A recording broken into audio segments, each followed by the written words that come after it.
Buenas tardes a todos. Bueno, muchísimas gracias a la organización del Foro Luis Troncoso Valle por el espacio.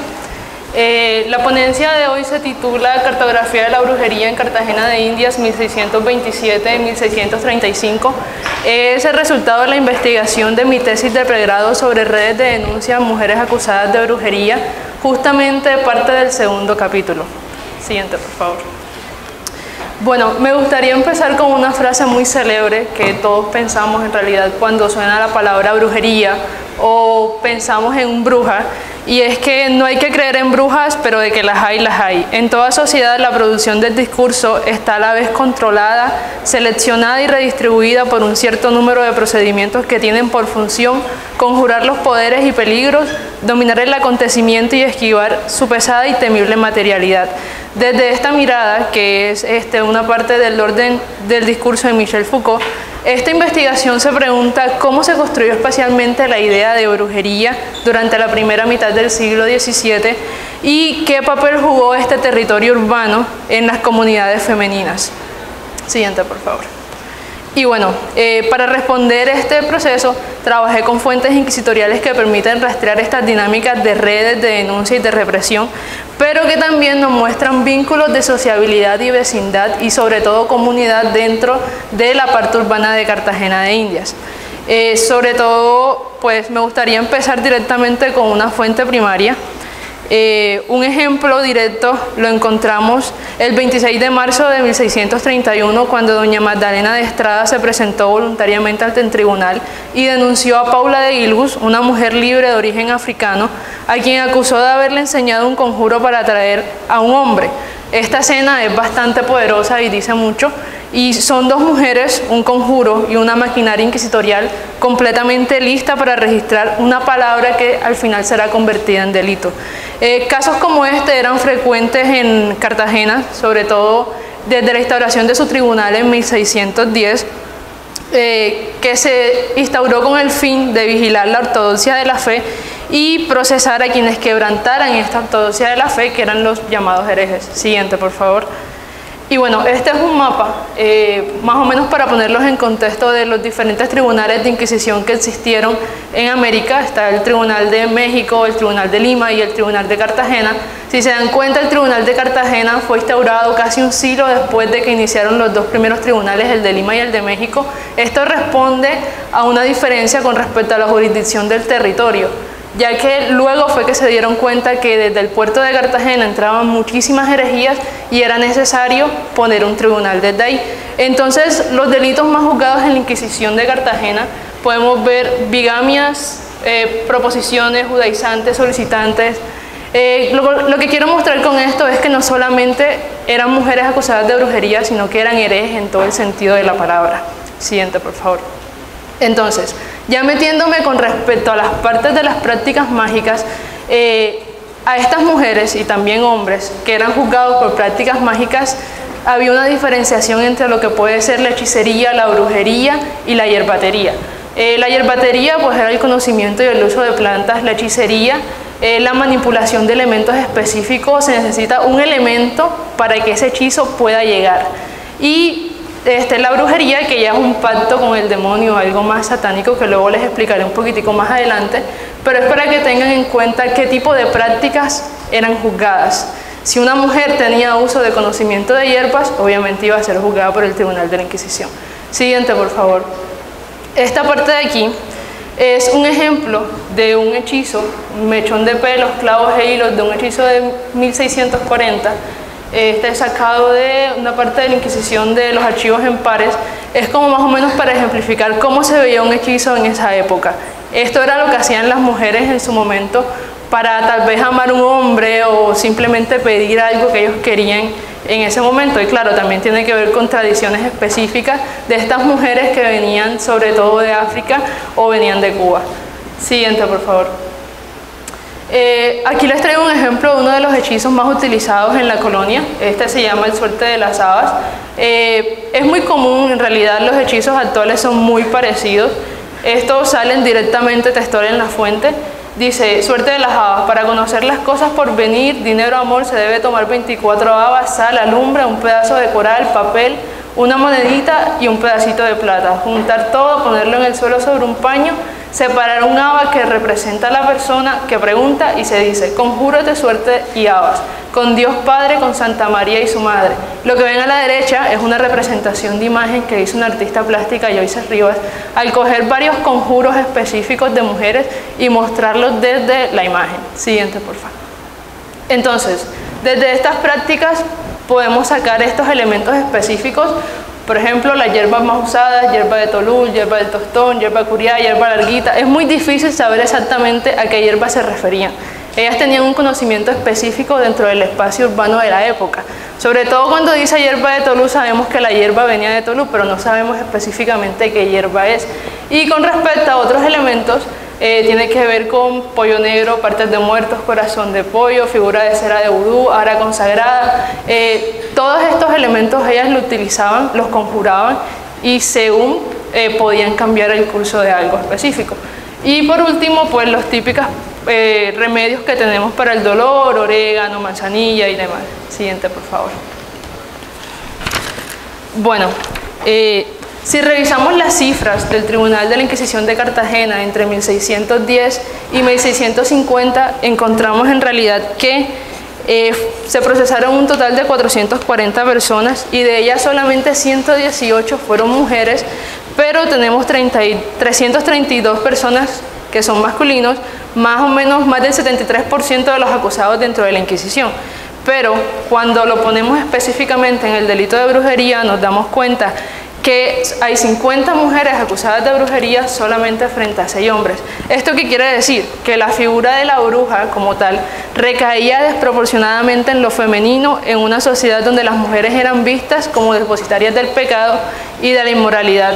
Su sexualidad se volvió argumento para considerarlas peligrosas. Siguiente, por favor. Ahora bien, ¿quiénes avisaban a la Inquisición? ¿Cómo denunciaban? Esto provenía de diversas fuentes.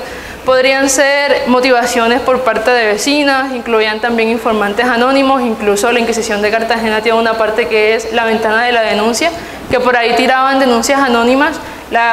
Pues la idea era como que no saber específicamente quién denunciaba, porque esa persona también podía ser cómplice del delito. Entonces a veces las denuncias provenían de vecinos, amigos, familiares. Un ejemplo de esto es un caso de Paula de Aguiluz, que compartía vivienda con Marta de San Antonio y esa persona fue y la denunció. Otro ejemplo de esto es el caso de Diego López, un mulato cirujano acusado de brujería, sobre todo por su arte de la cirugía muy allegada a la sangre y demás. Terminaron convirtiéndolo como en un hereje. Él levantó testimonio contra toda persona que vio haciendo algún rito en contra de la Iglesia Católica. Diego, al ser cirujano, podía pasearse dentro de las casas de la parte urbana en Cartagena, pues algo muy normal de los cirujanos que iban y sanaban, pero él estaba atento a todo lo que veía. Entonces se convirtió en un informante activo de la Inquisición. Incluso delató a más de 25 mujeres. Ahí está la lista: Elena Viloria, Juana Hortensio, Teodora de Palma. Son muchísimas mujeres que salieron en el auto de fe entre 1635 y entre 1628. Siguiente. Entonces, esto que les muestro aquí es el perfil de las brujas, específicamente de todas las mujeres que fueron acusadas de brujería.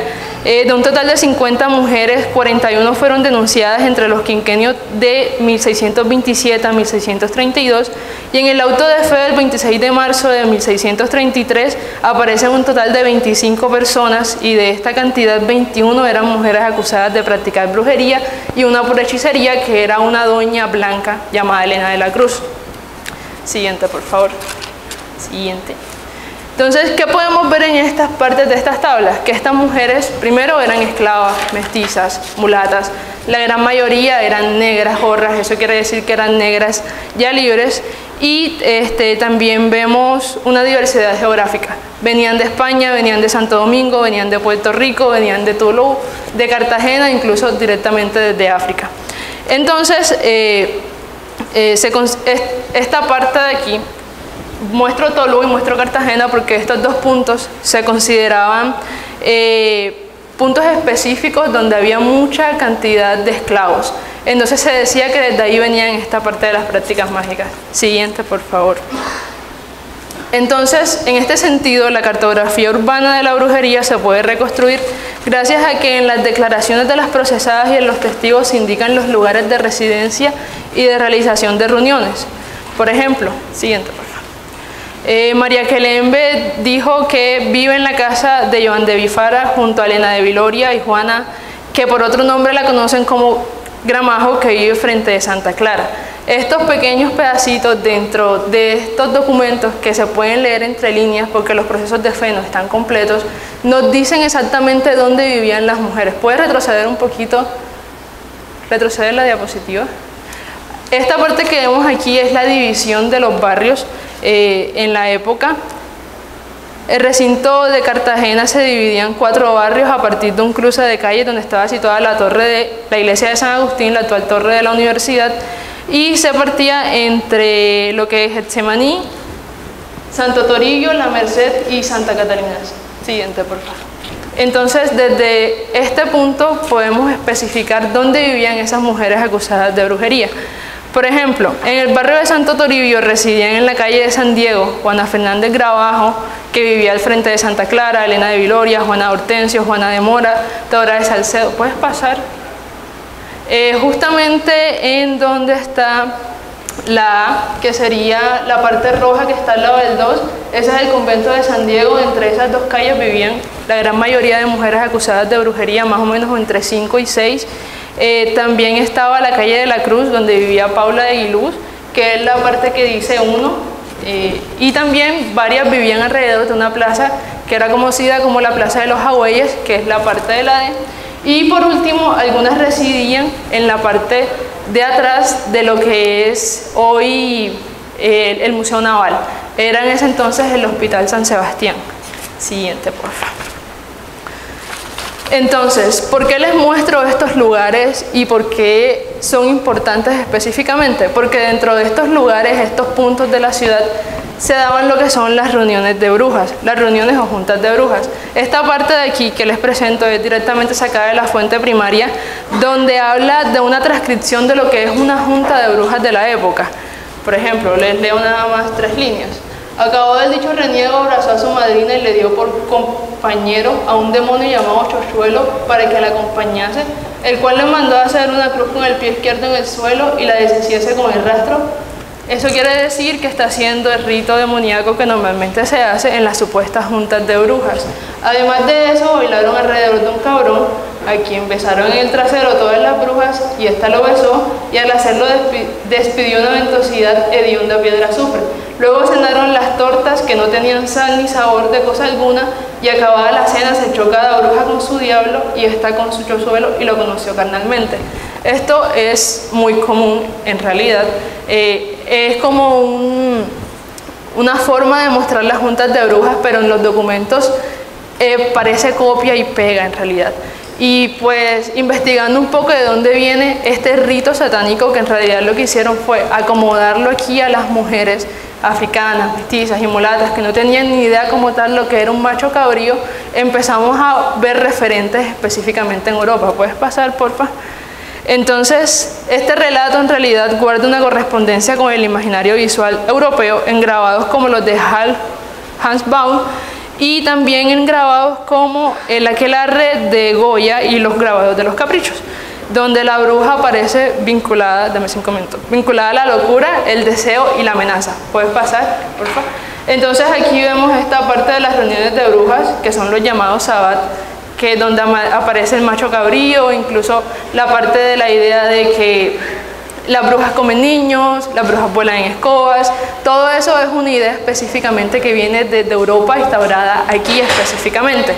Siguiente, por favor. Entonces, esto es una parte de lo que se puede llamar estructura de la brujería. En Cartagena habían brujas mayores, brujas menores, y habían madrinas y demás, como que dentro de todos esos aquelarres estaban estas partes. ¿Puedes pasar? Pasa. Y pasa. Bueno, por último, voy a cerrar con esta parte, que es la parte de las reuniones de brujas, donde se daban estos encuentros además de casas y calles dentro del recinto amurallado de Cartagena, que se decía que estas mujeres iban volando en una escoba. Eso es más un mito europeo de lo que en realidad pudo haber pasado en realidad en la época colonial. Entonces, pasa por favor. Se ve también incluso en lo que es el País Vasco y en lo que es España, específicamente en puntos muy concretos donde pues habían acusados de brujería. Pasa. Y por último, este es un mapa de donde se daban las reuniones de brujas específicas dentro de la ciudad de Cartagena. Ahí podemos ver Manga, también la estancia de Chambacú, Manzanillo de las Ciénagas, zonas de las murallas específicamente, y también hablan de que iban a lo que es María la Baja o María Alta. Se suponía que todas estas mujeres se reunían en una casa específica, en unas calles específicas, y luego todas salían volando. Entonces, para concluir, la idea de esta investigación es aportar un poco a la historia urbana y a los estudios de género, mostrando que detrás de las acusaciones de brujería hubo también prácticas de vida, relaciones comunitarias y resistencias cotidianas que formaron parte del patrimonio histórico y cultural de Cartagena. Muchas gracias.